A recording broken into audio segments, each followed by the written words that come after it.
I'm doing a test. The subject of today's show believed that overstimulation, even by way of sugar, would make you masturbate. He invented cornflakes as a way to keep you from doing that. Today we're talking about Dr. John Harvey Kellogg on Weekly Dad News. Let's go!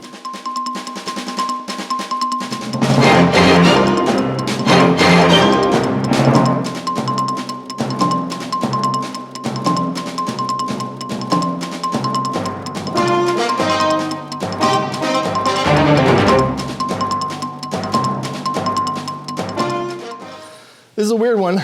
A lot of them are weird ones, but this is also an easy one because this is a guy who's interesting for very specific reasons that we can talk about. And as we do, there's a reflection on modern times, and I'll get to that, but we're gonna go through two pieces first. One is the guy himself, like what his background is, and then his years running Battle Creek Sanitarium, and then we're gonna talk about how this trickles on into present day. So John Harvey Kellogg. He was one of several Kellogg boys born to Elliot Kellogg. So he was born in 1852.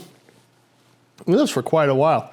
So 1852, he's a teenager when the Civil War is raging, that'd be a weird time to be a teenager. He didn't end up in the war at all. He was a Seventh-day Adventist. Because he was a Seventh-day Adventist, they did things kind of strange. His dad had a broom factory, but they believed that Jesus was coming back any day. So they didn't think going to school was important. He went to school from about 6 to 11, and then he dropped out. Not too uncommon at those times, but the reasons they did it were uncommon. He went to work in the broom factory for his dad sorting brooms. But this position that the Seventh-day Adventists took, they said, Jesus is coming back, he's coming back real soon, so be ready for that. And they had this temperance ideology. Now, temperance is most well known for the 18th Amendment, when they said no alcohol, no alcohol in the US. And so that amendment was the culmination of activists in the temperance movement. The core of the temperance movement advocated for things, but they weren't trying to change the law around them. They just thought that you should be able to control yourself and withhold from those things, because those things, those enjoyable things, could push you to sin. Things like caffeine, alcohol, smoking, and rich food. Rich food was a precursor to sin. This is the temperance philosophy of the Seventh-day Adventist. So growing up in this church, he had those ideas, he had those beliefs from the church. But he became very, very well read by himself. So as he was growing up, he devoured everything he could find voraciously. He was an avid reader, and then he ended up getting a job as a typesetter. He was typesetting for a magazine called Health or How to Live and the Health Reformer. So these are two, one's a book, one's a periodical.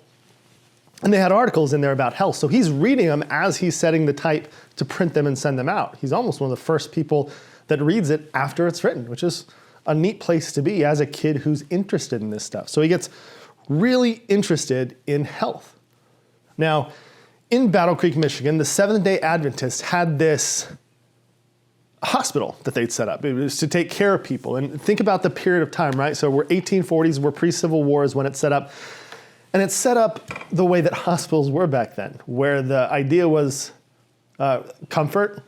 They were chopping off limbs and delivering babies. Like it's kind of a mess because they don't really know that much about medicine. This is when medicine's kind of being learned. But a lot of churches had hospitals attached so they could take care of the poor, they could take care of the needy, people that didn't have access to other kinds of healthcare, while also taking care of people that needed amputations, especially after the Civil War. This is around the time when germ theory starts getting developed and people are starting to pay attention and realize that, there are ways to make people less likely to die. You start having the scientific method really push forward. And Kellogg is sitting right in the middle of that. As a Seventh-day Adventist in Michigan, that close to the hospital, he was not only aware of it, once he'd been setting papers for the health journal that he was on, the Health or How to Live and the Health Reformer, he got to a point where he's like, this stuff's really interesting. I think there's something more here that I could be doing to help. And with help from a family friend and people kind of pushed and helped him get in, he ended up going to school specifically to work in the Seventh-day Adventist hospital. At that point, it was called the Western Health Reform Institute. And so he goes and starts working at the Western Health Reform Institute. And in 1876, so at this point he's 24, in 1876, he's the director. He's named the guy in charge of the place. He renames it the Battle Creek Sanitarium. And he names it a sanitarium not for marbles and sanity. He names it the Sanitarium because he thinks sanitation is important. This is that revolutionary period where you go, yes, there's germs, cleanliness matters.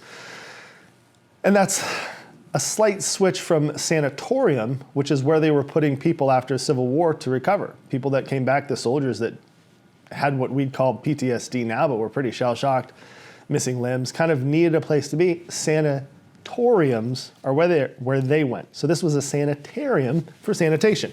He thought it was very clever. He's like, I just changed one letter and I could imply sanitation and rejuvenation and revival.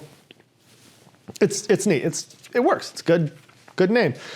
So the place is huge. It went through a couple of rebuilds, and at its peak, it could hold 7,000 patients. Look at this place. Huge. It had several different wings. It had the 2-tower apartments that they built on. They had a garden, they had a gymnasium, they had a pool. They had all this stuff on the grounds. It was a phenomenal location there in Battle Creek. People came from all over to go here and get treatments. We'll talk about those treatments in a minute. This is pretty funny.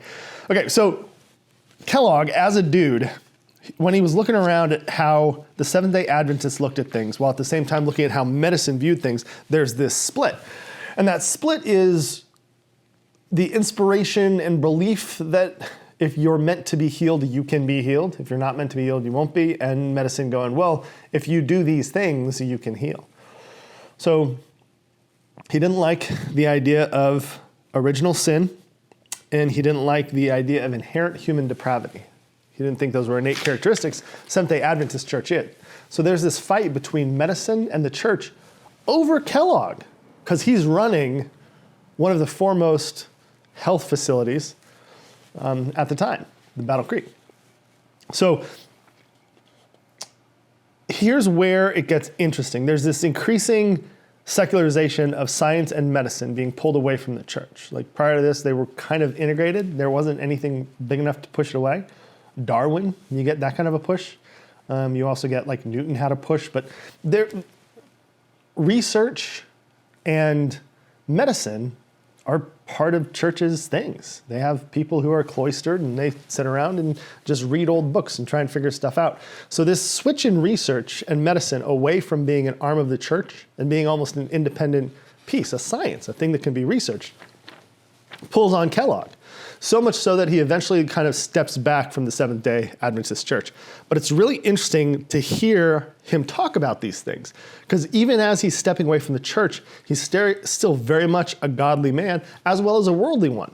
I have a couple quotes. They're a little bit long, so I'll put them on the screen so you can read along, but I think this is a fascinating insight into Kellogg as a dude and plays heavily onto why we have some of the things we have coming on the later portion of this. So this is John Harvey Kellogg writing. He says, "The heart is a muscle. The heart beats. My arm will contract and cause the fist to beat, but it beats only when my will commands. But here is a muscle in the body that beats when I am asleep. It beats when my will is inactive and I am utterly unconscious. It keeps on beating all the time. What will is it that causes this heart to beat? The heart cannot beat once without a command. To me, it is a most wonderful thing that a man's heart goes on beating. It does not by means of my will, for I cannot stop the heart's beating or make it faster or slower by commanding it by my will. But there is a will that controls the heart. It is the divine will that causes it to beat, and in the beating of that heart that you can feel as you put your hand upon the breast or as you put your finger against the pulse, an evidence of the divine presence that we have within us. That God is within, that there is an intelligence, a power, a will within that is commanding the functions of our bodies and controlling them." That's passionate stuff. That's cool. Look at what he's doing. He's going, we don't understand this. We can attempt to understand it, and we will attempt to understand it. But as we do so, recognize that the process of a beating heart could almost be considered supernatural. Like that's where he's starting to sit in this little space. He goes, we're going to figure out how it works. We're going to figure out how it can be helped and fixed. But at the same time, we don't know why it beats. Now, eventually we do figure that out. And I think Kellogg would continue to retreat God as science advanced, but still hold what's called the prime mover idea, right? So he's the kind of guy that would go like, yeah, but something has to start things moving, and that thing that starts moving things is God or divine. I think it's neat. It really advises how his brain works and how he thinks about these things. There's other quotes. It's worth going in and looking at some of his quotes and seeing what he does. But now we are going to switch gears, because now we've got an idea of this guy and where his ideas are coming from and how he's thinking of applying it. His Seventh-day Adventist, almost puritanical beliefs that sit at, well, they're puritanical, that sit at the beginning of his foundational intelligence, his foundational discovery, plus the pull of science. And that the guy's a great writer. Like the stuff he writes has this wonderful, he's a very readerly writer. You can tell that he writes to allow the reader to enjoy his prose, which is pretty cool. Like it's a neat thing. And here's what I'm gonna say about Kellogg too. Like this guy is rad. I think he's a cool dude. Look at that mustache. I don't think I could do that with 20 years of work. That would be very difficult. I'm lucky I could kind of keep this going. But he has this very interesting thing that's happening with the way he sees the world. When he hits the limits of science, when he hits the limits of religion, he's putting himself in there and making new ideas. And this is where the idea of sanitation, cleanliness, and his sanitarium come into play. So if you went to Battle Creek Sanitarium, and this is a place famous people and presidents would all go to recharge. People plan trips with their whole family to go and recharge at the sanitarium. So not everybody's doing all these things, but they're going and they're listening to like classes, lectures that Kellogg's giving. They're attending presentations about how to take this stuff home. So think about it more in that kind of a space. It's like going to a Tony Robbins seminar for 3 days, right? Except it's at a Tony Robbins special house. And that kind of approach to the idea, I mean, it makes sense. There's a lot of people that go on retreats for manliness or wellness or weight loss. There's all kinds of reasons you can go and spend 3 or 4 days out in the middle of nowhere and disconnect from your normal routine. So that's what he was providing, and he was providing it for up to 7,000 patients at a time, year-round in Michigan. So when it's snowy out, it's got to be a lot less active. When you were at the sanitarium, here's what would happen. He advised chewing, lots of chewing. So he was an advocate of a guy named Horace Fletcher, he was kind of a quack. He was considered a health expert, but he was just kind of going around and going, here's the secret to everything. Now you know how to do it. And he said you got to chew at least 40 times before swallowing until it's totally mush. And his argument was that eases the effort the rest of the body has to do. And by the time you swallow it, you are no longer joyful or have enjoyed the food.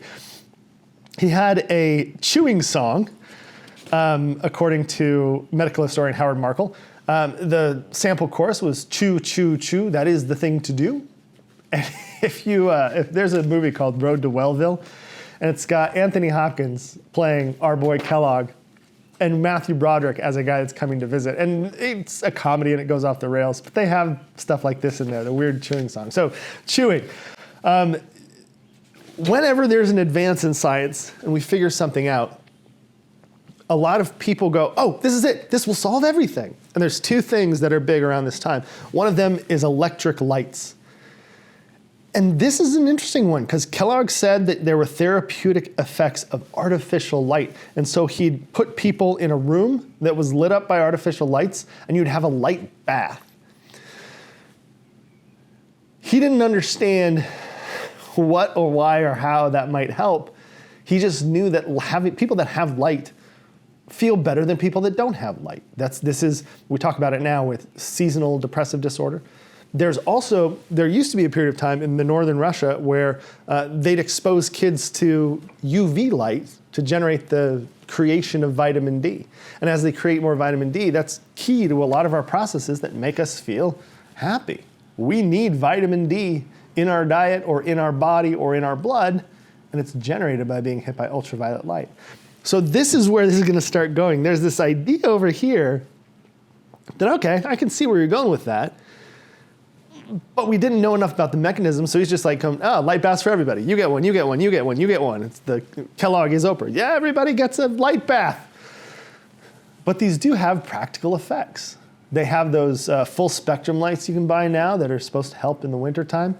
But there is a connection. We now know a mechanism. At that point, they didn't. He's just going, yeah, light baths, let's do it. The other one that's in the same spot, electricity is really cool right now, right? So electricity is like, yeah, it's so cool. Everybody's got electricity. We've got electric light baths. We also want to do sinusoidal current. He made a device that he cobbled together from telephone parts. And then he'd take the two probes and he'd touch them to parts on the person's skin. He was shocking them. And these little shocks, he tested them in many thousands of therapeutic applications. So there are things that electric shocks can treat now. Probably the most common one everybody's aware of is defibrillators, the paddles that you clear, bonk.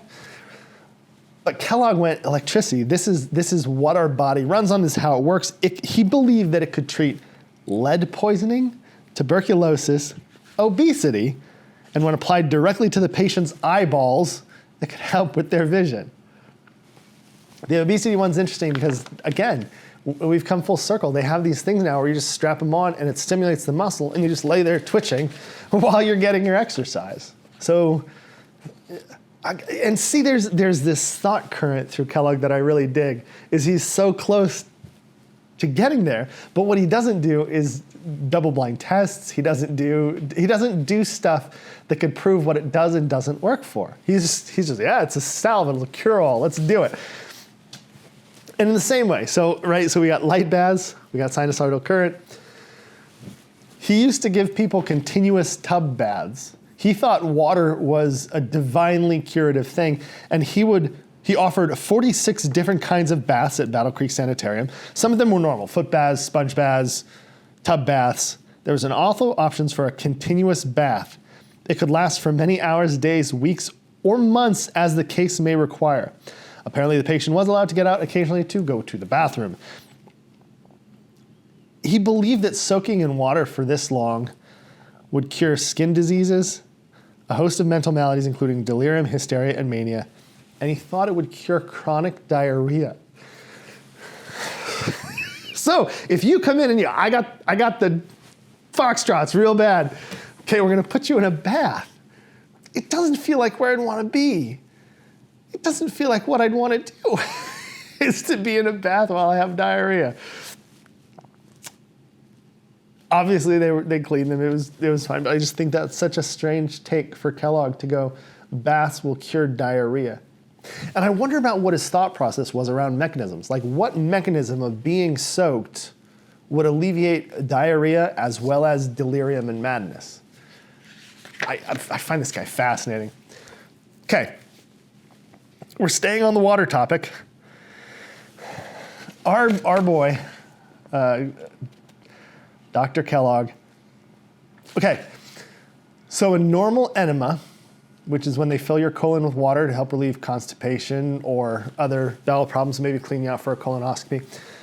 A normal enema is between 500 and 1,000 milliliters, so half a liter to a full liter of water that is put up there, and you hold it, and then you go let it out. Kellogg went nuts for his enemas. He did some where he made special machines that would pump the water forcibly into your bowels, as much as 15 liters of water in your bowels. That's 7 2-liter bottles, plus one 1-liter bottle. 7 2-liter bottles up your rawhide. He thought, and this is one where it's interesting what he's thinking, because we're going to go somewhere with this one too. So he thought there that it was important to have that canal clean.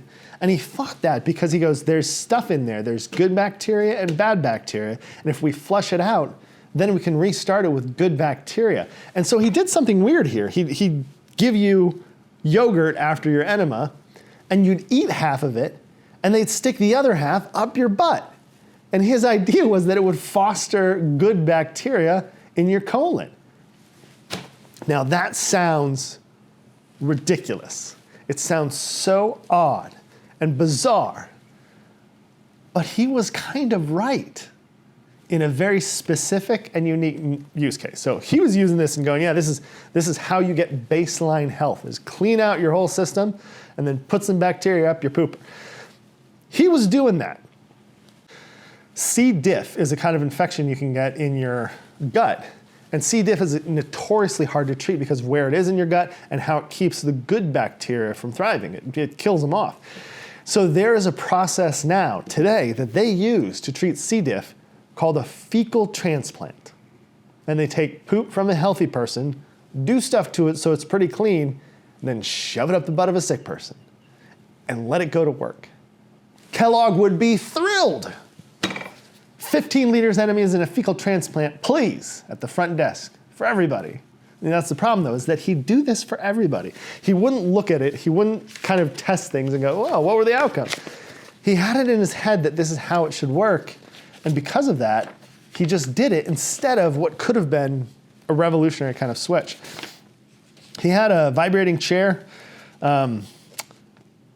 President Calvin Coolidge had one of the doctor's mechanical horses in the White House, and by some accounts, there was another in the Titanic's first-class gym. And this was basically a thing you sat on, and it vibrated you.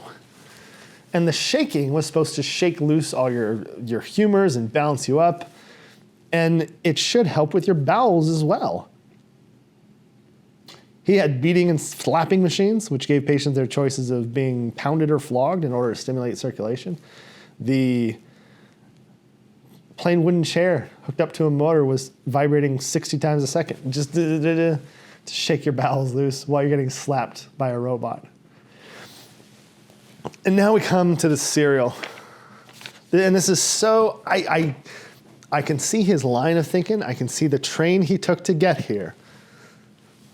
But I don't know where he got the cars. I don't know where he got the track. It's a really odd one. So he believed, we're going to put these guys over here because we're talking about them.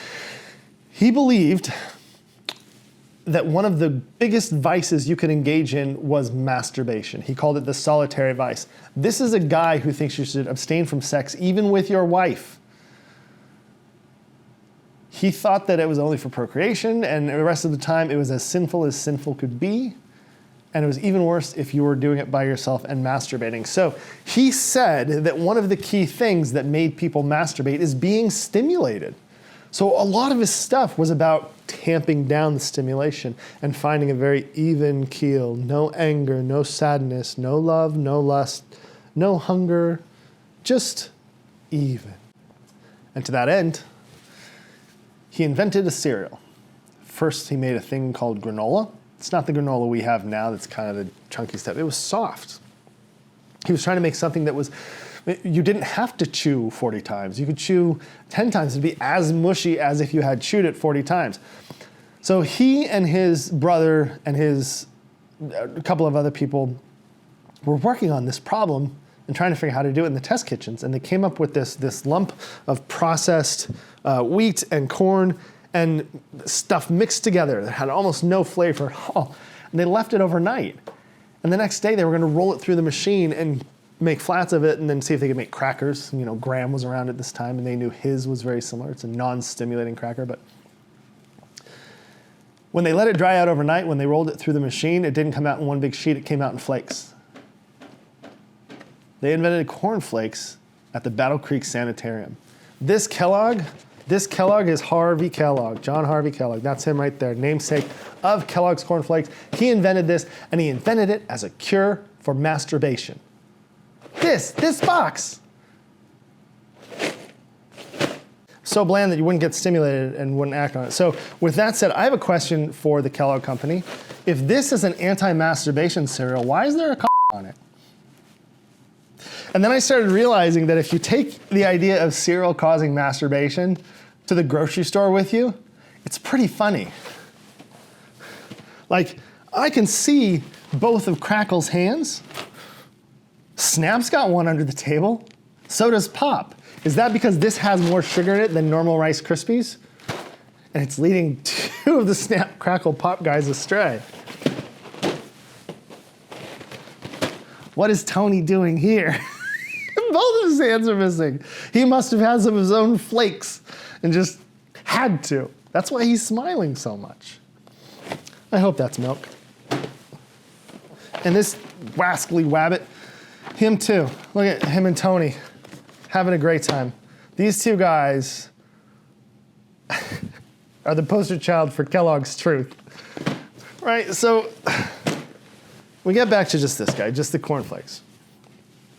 It's super bland. It's caught on and it's part of a normal breakfast now. Kellogg's has made a whole bunch of different cereals. They make some of these and they make a bunch of other stuff as well. But even just this, Frosted Flakes was an idea that was around in Kellogg's time. His brother said, hey, what if we put sugar in this and mass market sell it? And Kellogg went, no, we don't do that here. It might lead to touching yourself. So he runs this place and he runs it with this theory and this idea there. And he thinks that he's got a lock on what health is. Tons of famous people come through, tons of normal people come through. And remember, he was born in 1852. So he lives through the Civil War. He lives through the First World War. And he's around for the start of the Second World War. 3 wars the dude saw, and he stayed up there in his sanitarium taking care of people. The sanitarium had difficulties and some fires and stuff and problems, so eventually it went in and it was it was bought by the government in like a super cheap sale. And now it's called the Hart Doyle Inouye Federal Center. And the reason it's called that is because there are 3 senators who met in that sanitarium after World War II when they were being taken care of from war wounds. Because at that point, it was an army hospital. And that's Senator, obviously, Senator Hart, Senator Dole, and Senator Inouye. Y'all remember Bob Dole. Here's where I think it's important to think about and remember people like Kellogg today. We are awash in wonderment miracle cures. You know, some of them we see the mechanism in knowing it, things like Ozempic, which we've talked about on here before. But there are other things that are being peddled by lifestyle gurus. I think of Gwyneth Paltrow's Goop, who famously pushed a jade egg that you'd put in your to help with your womanly feelings. I never got why. I never got why you're gonna put a jade egg in there in the first place. But the problem with a jade egg is that it's a stone, and being a stone, it is porous. And being porous, it will harbor bacteria that will grow on it, and then you put them back in your body. It's not a good idea. And it's weird to note that Gwyneth Paltrow's Goop also sells a whole bunch of sexual health things for feminine health and masturbation. And so you start getting into this place where you've got these celebrity health people whose health is more likely a condition of their wealth, lifestyle, and privilege than it is just jade eggs and masturbation. The same thing is true with a lot of the supplements that you see out there. The same thing is true of things like colloidal silver, which people drink and think it's going to cure them. The same thing happened during COVID. When we were watching in real time science happen to understand the vaccine and the disease, and everybody complained and started going taking horse dewormer to get rid of it. So Kellogg's not gone. And Kellogg's not just not gone because I'm betting that people continue to masturbate. But I'll also say that his theory doesn't hold. And this is, all these cereals, they're not a great breakfast unless they're fortified and accompanied by other stuff. So whenever they go part of a complete breakfast, if you look at it, they're like, you need to also have a bunch of eggs and some toast and maybe a piece of fruit and this, and then it's a part of a nutritious breakfast. You know what also can be part of a nutritious breakfast? Gummy bears. If you have eggs and fruit and a piece of toast and 6 gummy bears, that's a great breakfast. You don't need the gummy bears. You don't need the cereal. So even today, the spirit of Harvey Kellogg carries on, but we have realized, luckily, that no matter how much sugar you put in your cereal, it's probably not going to make you masturbate. So, cheers. It's been sitting there a while. Feels like I chewed it 40 times. Bye, Dad.